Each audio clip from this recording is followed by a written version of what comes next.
To mai sauraro, barkanku da zuwa cikin wannan tasha tamu mai albarka. Idan wannan shine farkon zuwan ka wannan tasha, ka taimaka ka danna mana subscribing ko ki taimaka ki danna mana subscribing domin samun sababbin labaranmu. Mun gode. Kamar dai yanda ya gabata, Kishiyata season 1.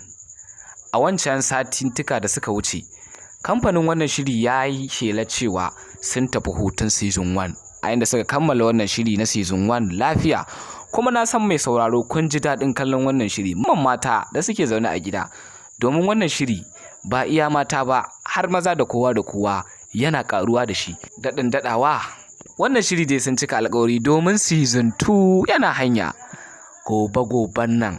Kuma a cikin waɗannan satuttuka, a cikin wannan wata za a rinka sakan muku wannan shiri namu mai albarka, wato ko Kishiyata. Ku kasance da Kishiyata.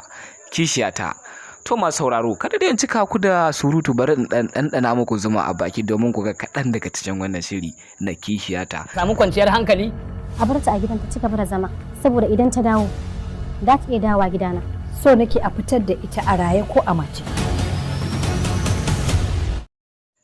To mai sauraro, kada dai a sha'afa.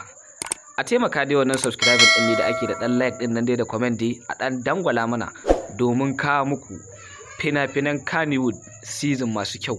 Mun gode.